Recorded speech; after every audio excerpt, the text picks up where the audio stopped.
السلام علیکم، کیسے ہیں آپ سب؟ امید کرتی ہوں آپ سب ٹھیک ہوں گے۔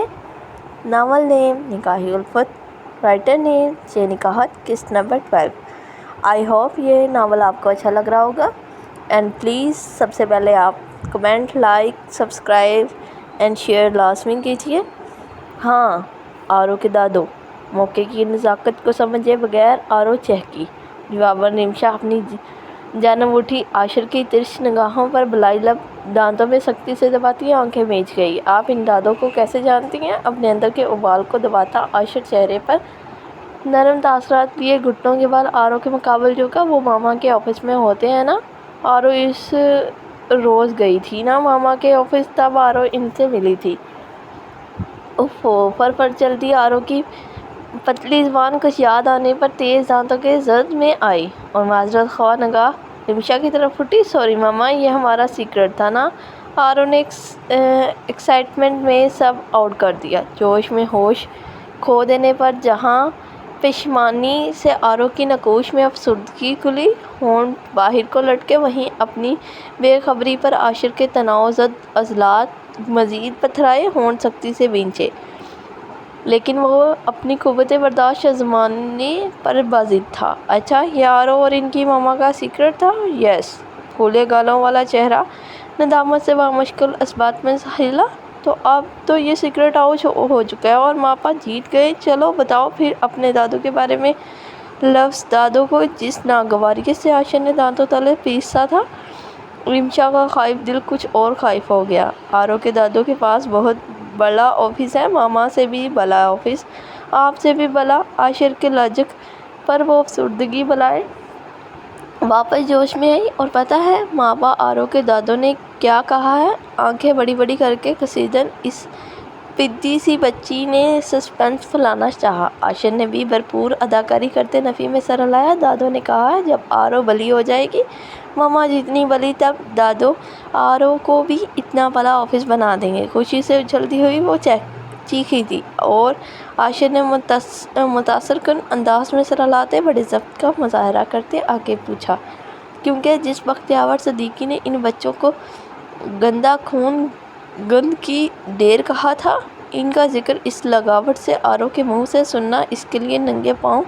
دہکتے کولوں پر چلنے سے بھی زیادہ تکلیف دہ اور ضبط کا امتحان تھا۔ آرو کے دادو کے پاس نا ماپا بہت بڑا گارڈن ہے، بہت بڑا۔ ممکنہ حد تک اس نے اپنی چھوٹی چھوٹی باہوں اور آواز کو پھیلایا ہے، بلکہ فیری گارڈن جیسا۔ اتنا بڑا ہے، اتنا بیوٹیفل۔ پر مان آیا کہتے ہیں وہاں آرو گم ہو جائے گی۔ سنجیدگی سے گمبھیر صورتحال کا جائزہ لے رہے مان کو دیکھ اس نے منہ بگاڑا۔ ایسا نہیں ہوتا ہے نا ماپا؟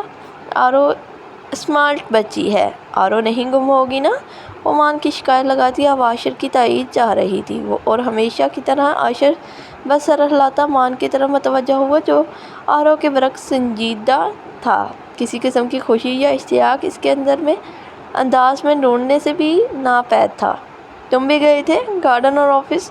مان سے سوال کرتے اس کے نس نس میں اس قدر کڑواہٹ بھر گئی تھی کہ وہ چاہ کر بھی لہجہ باشش نہ رکھ سکا تھا۔ مامانی اس دن ہاسپٹل گئی ہوئی تھی تو ہم لوگ ماما کے پاس آفس گئے تھے، گارڈن ہم نہیں گئے۔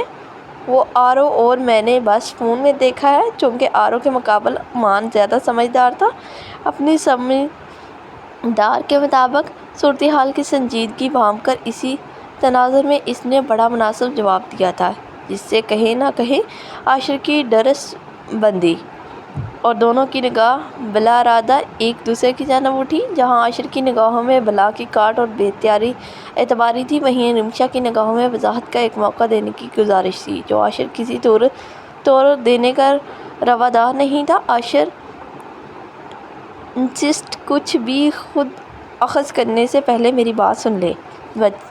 بچوں کے خیال سے وہ دبی آواز میں ملتجی ہوئی۔ خود سے اخذ تب کیا جاتا ہے جب کچھ چھپا ہو۔ وہ زیر خند لہجے میں بنا اس پر نظر ڈالے بولا، میری ارے 21ویں صدی کے شہنشاہ محمد جلال الدین اکبر صاحب، آج آپ کو ہو کیا گیا ہے؟ آفس میں کوڈ بھول گئے، میرے گھر کے آگے گاڑی بھول گئے، آتے ہوئے مین گیٹ بند کرنا بھول گئے، چبوترے پر ان مظلوم شاپرز کو بھول گئے؟ کیا آج آپ بھولنا ڈے منا رہے ہیں۔ اندر کے تناؤ زد ماحول سے یکسر انجان سفیان اپنی دھن میں کہتا ہوا اندر داخل ہوا تھا اور گھر میں ان کی حرکتوں پر نظر رکھنا بھول گیا۔ وہ دانت پیستا اتنی ہی اونچی آواز میں بولا جتنا کہ رمشا کی سماعت کو لہولہان کرے۔ رمشا نے تڑپ کر شاک کی نظریں اٹھائیں، لیکن وہ نظر غلط اس پر ڈالنے کو روادار نہیں تھا۔ ویسے میں آپ کو بتا دوں صاحب، یہ عادت بالکل اچھی نہیں ہے، بڑا نقصان اٹھانا پڑ سکتا ہے۔ سفیان قریب آ کر مصنوعی سنجیدگی سے بولا۔ متفق اس کے ہاتھوں سے اپنا کوٹ لیتا وہ بینچے نقوش سنگ بڑھایا۔ ارے اور قبل اس کے کہ سفیان کچھ کہتا لمبے لمبے ڈگ اٹھاتا وہاں سے نکلتا چلا گیا۔ بچے سفیان کے ہاتھ سے شاپرز لے کر ایک جانب دوڑے کیونکہ اس میں ان کے مطلب کی چیزیں تھیں۔ اب وہاں حق تک سفیان اور سنجیدہ مگر پریشان رمشا ہی رہ گئے تھے۔ کچھ ہوا ہے کیا بھابھی؟ ضلع اہلیہ کے تیور بالکل فیور میں نہیں تھے۔ فضا میں رقصہ سنجیدگی کو بامتا وہ رمشا کی طرف گھوما۔ انہیں ڈیڈی اور بچوں کی ملاقات کا معلوم ہو گیا، وہ بھی ان ڈیٹیل۔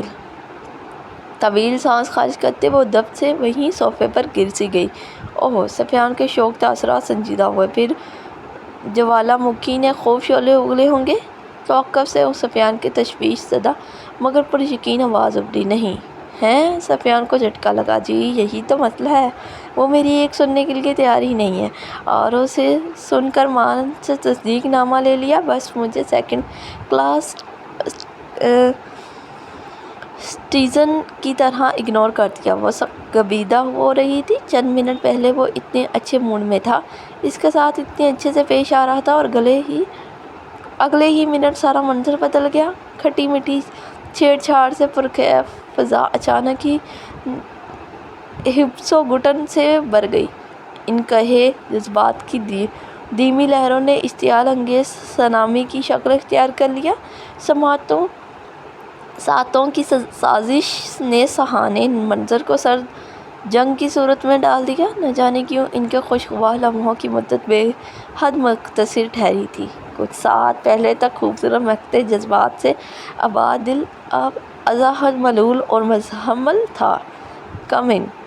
کیس فائل میں پورے انہماک کے ساتھ مصروف رمشا نے ڈور ناک ہونے پر بنا سر اٹھائے ہی اجازت دے کر پینسل سے پوائنٹرز کراس چیک کرنے لگی۔ عموماً فراز ہی آفس آتا تھا اور فائل کافی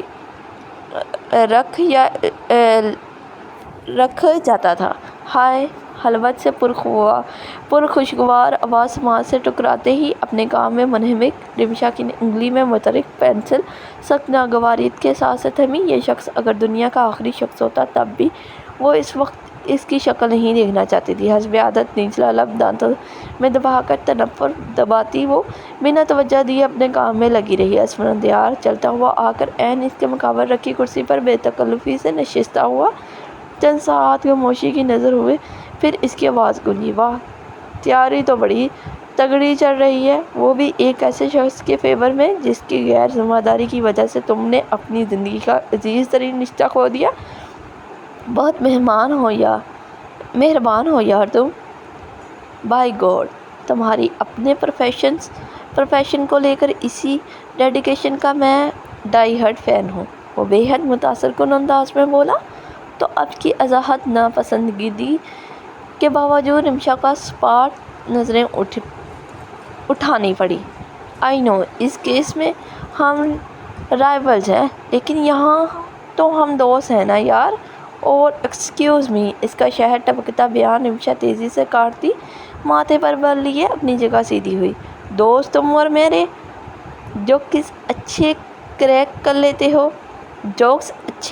لیتے ہو۔ استحاضیہ انداز میں دائیں بائیں سر کو جنبش دے کر وہ اب سرسری سی نظر کمپیوٹر اسکرین پر گھما رہی تھی۔ فائلز اور پیپر بڑی سرعت سے اس نے بند کر دیے تھے۔ اس شخص کا کوئی درم ایمان نہیں تھا۔ پلیز رمشا، میں گلٹی ہوں۔ یکایک اس کا لہجہ ندامت سے لبریز ملتجانہ ہوا۔ رمشا نے جھٹکے سر اٹھایا۔ جو کچھ میں نے عنصر کے ساتھ کیا اس سب کے لیے میں شرمندہ ہوں، بٹ ٹرسٹ می، میں اس کے انتقال کے بعد میں نے اپنی نادانی میں کی گئی غلطیوں کو ریئلائز کیا ہے، لیکن کبھی تم سے معذرت کرنے کی ہمت نہیں جٹا سکا۔ پر اب اس کے بچوں کو دیکھنے کے بعد میرا گلٹ بہت بڑھ گیا ہے۔ آج بہت ہمت کر کے میں تمہارے پاس معافی مانگنے آیا ہوں۔ اور ٹیبل کی سطح سے پر دونوں ہاتھ جما کر نگاہ جھکائے وہ ندامت کی کامیابی اداکاری کرتا، نہ جانے سازش کا کون سا جال لے کر آیا تھا۔ پی کر آئے ہو؟ ماتھے پر شکنوں کے جال لیے دونوں ہاتھ کی انگلیوں کو باہم پیوست کر سپاٹ ٹٹولتی نظریں اس کے مکار چہرے پر گاڑے اور نہایت سنجیدگی سے متصفر تھی۔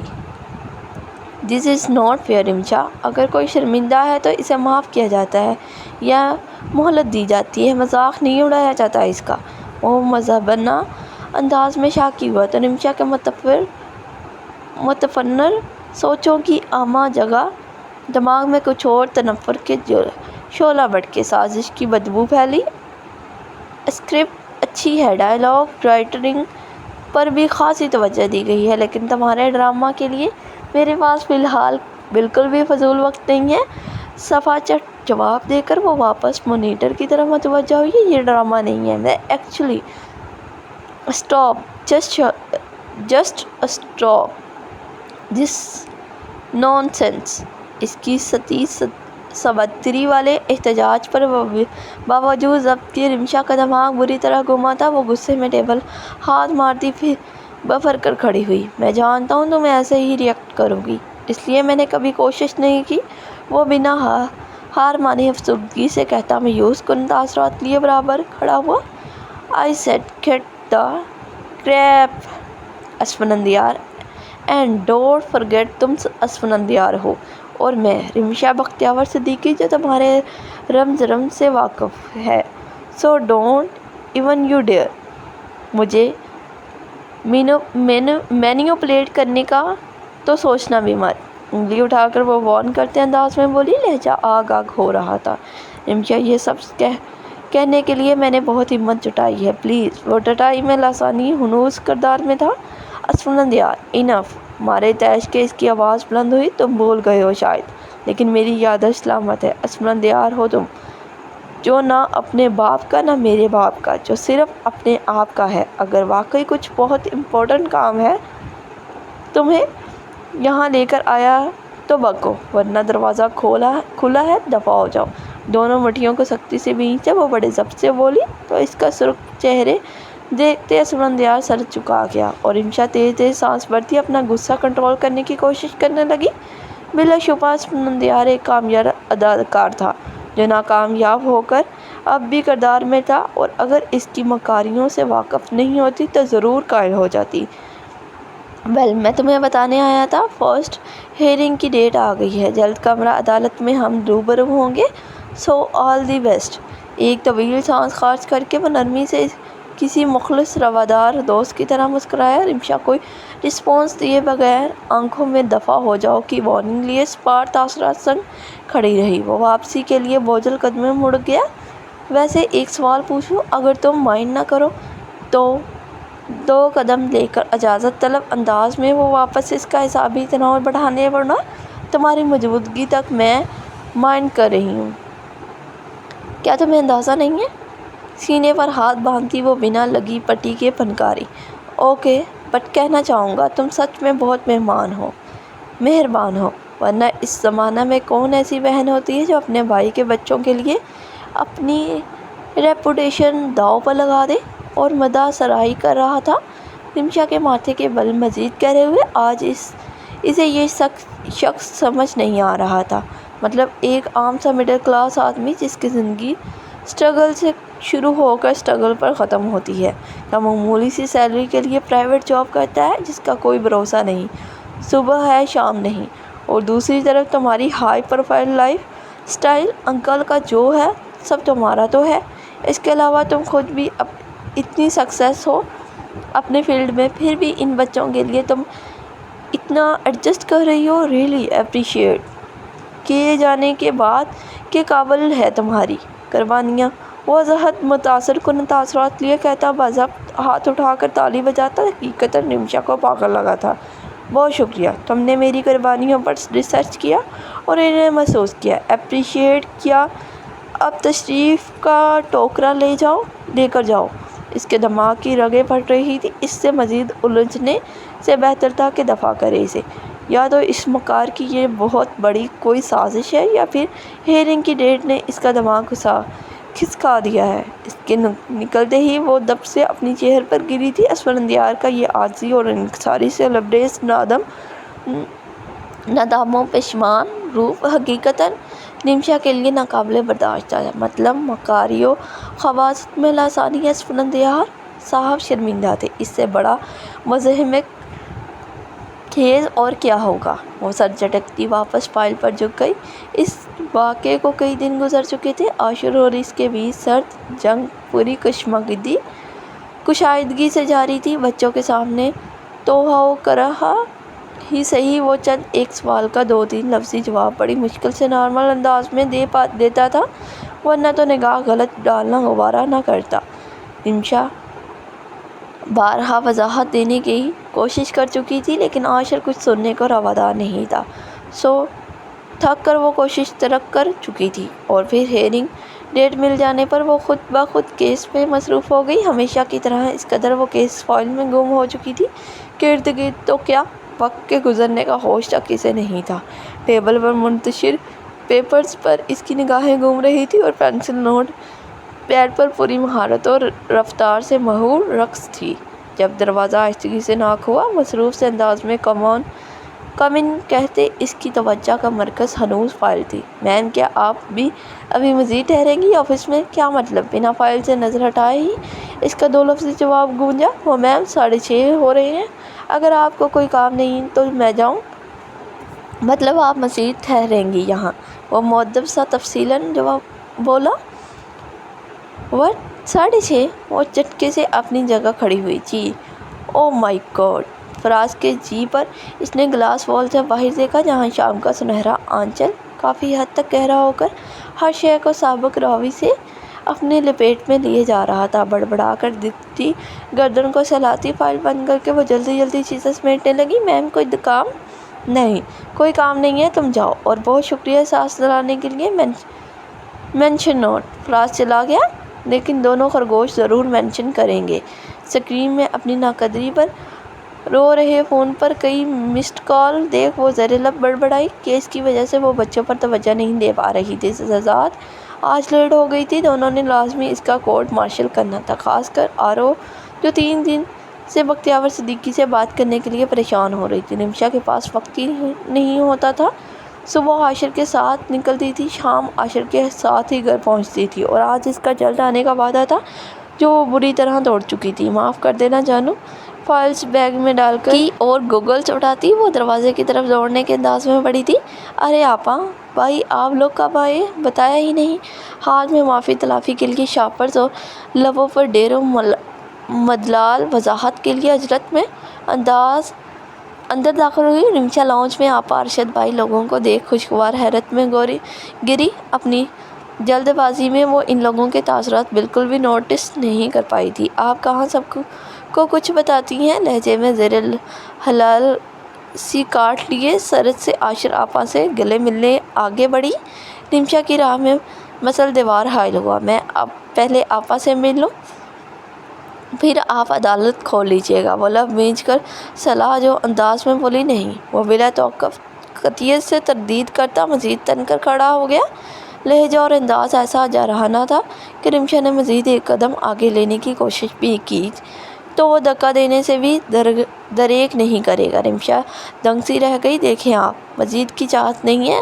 خوش لبوں پر زبان پھیر وہ لب واق بھی نہیں کر پائی کہ وہ درستگی سے قطع کلام کر گیا۔ آپ کا کامیاب ترین ڈرامہ ہم سب بہت اچھے سے دیکھ چکے ہیں، اور آپ ایک منجھی ہوئی اداکار ہیں، یہ تسلیم کرنے میں بھی یہاں کسی کو کوئی اعتراض نہیں ہے۔ دونوں بازو سینے پر باندھ کر اس کے حیران پریشان چہرے پر اپنی بسم کرتی نگاہیں گاڑے وہ پرتپش انداز میں طنز کی ایسی کاٹ لیے گوا ہوا تھا کہ نمشا لمحے کے لیے سن سی رہ گئی۔ پتہ نہیں آپ کا کیا کہہ رہے ہیں؟ مجھے آپا سے ملنا ہے۔ سر جھٹک کر وہ سائڈ سے نکلنے لگی، لیکن وہ پھر سامنے آ گیا۔ ایک بار پھر نہیں، آپ نے آپا سے ہی بات کی تھی، بلکہ شیشہ میں اتارا تھا انہیں، جس وجہ سے آپ یہاں کھڑی ہیں، ورنہ میں آپ کو اپنے مکرو اور ارادوں کے ساتھ اپنے گھر تو کیا اس محلے کی گلی میں تک قدم رکھنے نہیں دیتا۔ وہ طنز لہجے میں بنکارا آپا نے بے بسی سے ارشد بھائی کو دیکھا۔ ان دونوں کو اس طرح دیکھ ان کا دل زخم ہو رہا تھا۔ انف اس کے متفر لہجے کی کار سے رمشا بلبلا اٹھی تھی۔ جسٹ بیکاز میں اپنی پچھلی حرکت کی وجہ سے گلٹی ہوں۔ آپ کو کوئی حق نہیں اوہشتا مجھ سے اس لہجے میں بات کرنے کا۔ آپا لوگوں کی موجود کا لحاظ کر وہ کڑے ضبط سے کام لیتی نیچی مگر فہمشی انداز میں بولی، جو غصہ اور بے اعتباری میں شاید عاشر فراموش کر بیٹھا تھا، جو خواہ مخواہ بات کا بتنگڑ بنا کر معاملے کو تولو دیے جا رہا تھا۔ میرے حقوق اور اختیارات کو آپ اپنی بیٹی نے ضرورت سے زیادہ انڈر ایسٹیمیٹ کر لیا ہے، لیکن پہلے بھی بتا چکا ہوں، بات میرے بچوں پر آئے تو میں کسی حدود و قیود کو خاطر میں نہیں لاتا۔ اس کی بلند تیز زد لب اور لہجے سے زخمی شیر کی دہاڑ گونج رہی تھی۔ وہ بچے صرف آپ کے نہیں ہیں رمشا، اس کے خواہ مخواہ کی دہاڑ سے زنج ہوئی۔ وہ بچے میرے ہیں، صرف میرے۔ انہیں کسی کو مکاری اور عیاری سے حاصل کرنے نہیں دوں گا میں۔ یہ بات روز روشن کی طرح واضح ہے۔ اس کے جتانے پر عاشر کی آنکھوں میں جنون اور خون بن کر اترا تھا۔ عاشر آرام سے۔ آپا نے اس کے شانے پر ہاتھ رکھنا چاہا، جسے وہ طیش میں دوسرے ہی پل جھٹک گیا۔